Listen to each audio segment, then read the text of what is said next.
我们现在人在日本的东京，这里是池袋区的大总站。如果您也想来一场与众不同的旅程，邀请您安排一场富士山的露营，除了可以陶冶一下身心灵，还有令人羡慕的打卡拍照点。有兴趣的朋友参考第一则留言哦。刚下山手线大总，然后我今天跟朱理呢约在大总这边要去看一个房子，等一下看他要带我去看什么房子。其实我之前常就是来这边。订饭店也都订大总站，我不知道为什么大总站有一种特殊的情感，或者看到大总这2个字啊，大总爱。有一个歌手，我之前常住在站前的那个 hotel， 然后这边吃的啊，机能呢非常好，然后这边也有百货公司哦。那这几间百货公司，我的眼镜，这眼镜也是在这边配的。现在配眼镜都来日本配了。好，那我们现在跟朱理约的时间差不多，跟他联络一下。那我们就在这里见到朱理小姐。这里真的超热闹你看什么星巴克啦，什么乐雅乐啦，吃的啦，喝的。这里我之前有在这边住过几次，晚上这边人也蛮多的，然后前面吃的商店街啊什么都有。这里是属于池袋吗？不是。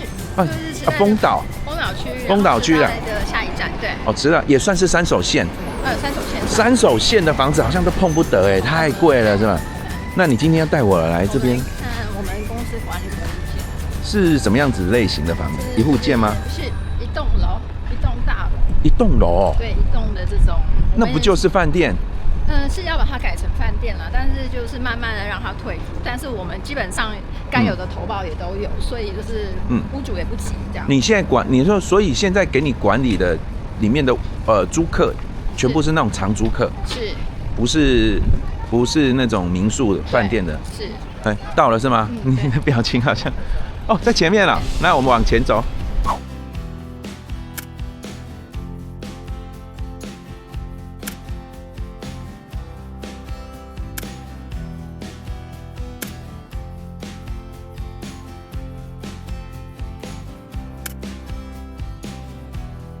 我们先来看一下，这是 Rambell 的一个评比它是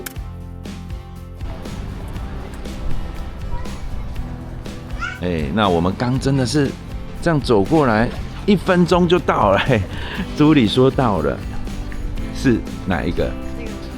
哇塞，这很大栋这准备要改宾馆用，但是要退租要一段时间。所以它现在里面全部是满租当中，有18个房间，有18个房间哦。对。不过我看到这边好像2个车位，过来这边看一下。这个一个车位可以租4万，因为在车站前面呢，超棒的一个位置。这2个位置，那现在都租掉了。2个车位全部租掉。全部都是满租的状态。一个月的租金可以收到370万。你说整栋啊？整栋。一个月。那这里面是什么意思？什么商事、舒适会社专用？就是租给他们，就是里面专用这样子。这个店面还是这个是？打扫间啊，打扫之间。打扫间。然后侧边这边，正面这边有，算是一个店铺，这算事务所，里面好像有人对，里面是像工厂一样的东西。他在做这手工艺啊，所以里面是在敲敲打打的，大概是这样，这样。但是我们可以进去吗？就是一般的梦想啊。对，因为我们自己管就可以进。在这里，它其实都是公司呢。都租给公司啊。那你这个要叫他走，可能不容易哦。对。但是你说刚讲说可以收300多万，他的报酬率应该将近快6%，5%左右。那这样干嘛住旅馆？旅馆会更高吗？当然会更高啊。哇塞！然后这个房子又新又漂亮。对啊，这感觉是这不知道当时花了多少钱买的我们看一下，来，这个是。是一个房间，也是一个。这个是一个房间。对，也是一个小套房。这个刚刚那个就是可以从这边进去。对，一直感觉有在敲东西的声音。然后这个是电梯。电梯。它这个就是住商啦，所以有租给好多公司。你看，每一层应该有3间房间。这样。都满哎，就是6楼跟7楼是个人的，可能这2层楼来做饭店，下面租人家做办公室是 OK 的。对，但是全部都是满的状态。感觉得出来，全部满。然后这边，我常在日本看到有人都会这贴起来的意思是什么意思？我不想要收到这些广告性，对。是广告性，所以封起来就。但是基本上就是可能他就自己住家，他就不想收这些没有。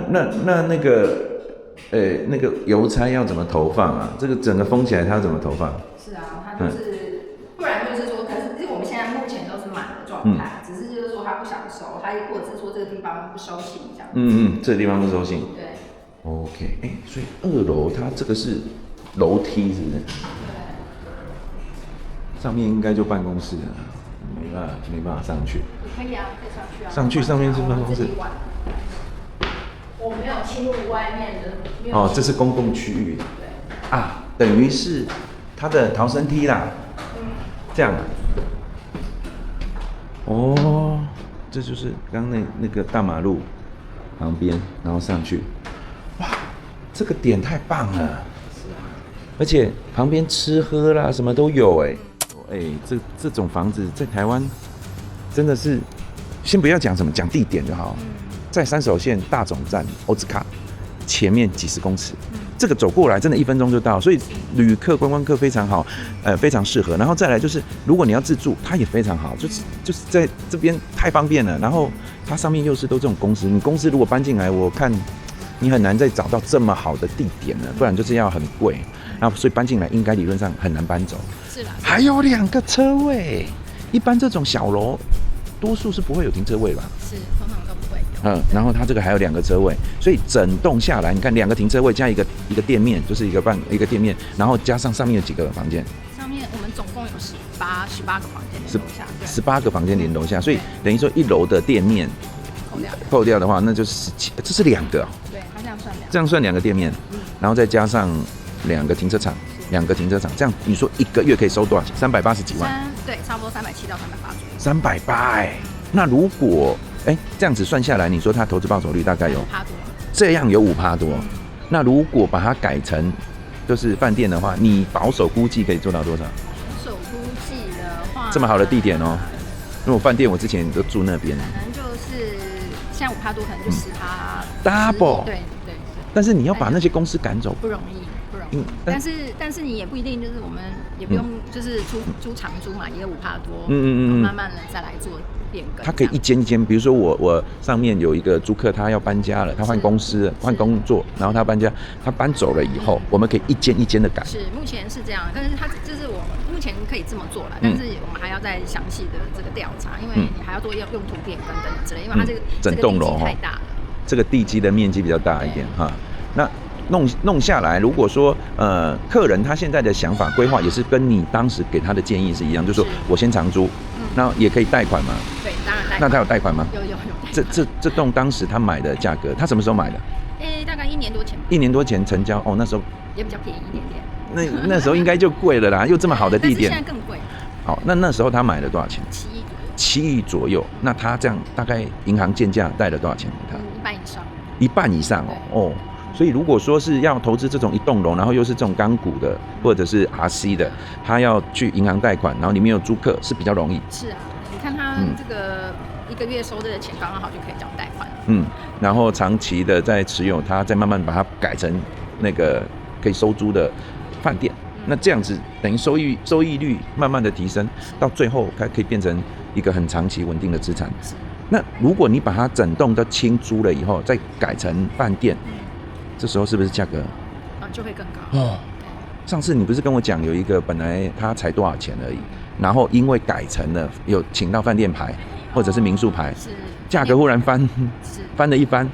所以如果我们现在来想办法经营这一栋楼，经营一段时间，我不知道多久，可能2年3年以后，这些人都搬走了，然后慢慢沟通，请他去其他地方，整栋楼弄下来。可能你说现在是7亿，到时候可能可以卖个10亿哦，可能还不止哦。这个对啊，这个很难说。OK， 好，那这个就是在我们大总站欧兹卡。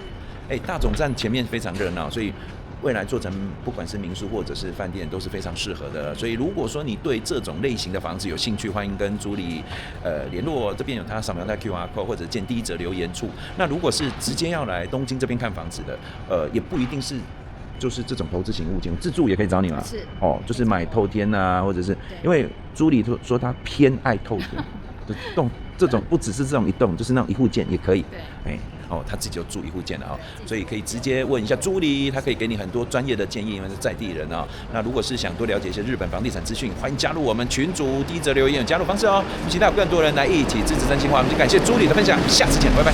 如果你正计划来大阪旅游，那你可以选择 Ruby 他们公司的民宿，这里有一个像家的客厅，还有像家一样的餐桌，可以去超市买和牛回来煮，还有帮你洗屁屁的免治马桶，有洗衣机，出门不用带那么多衣服，体验正宗日式的房间。欢迎来找 Ruby。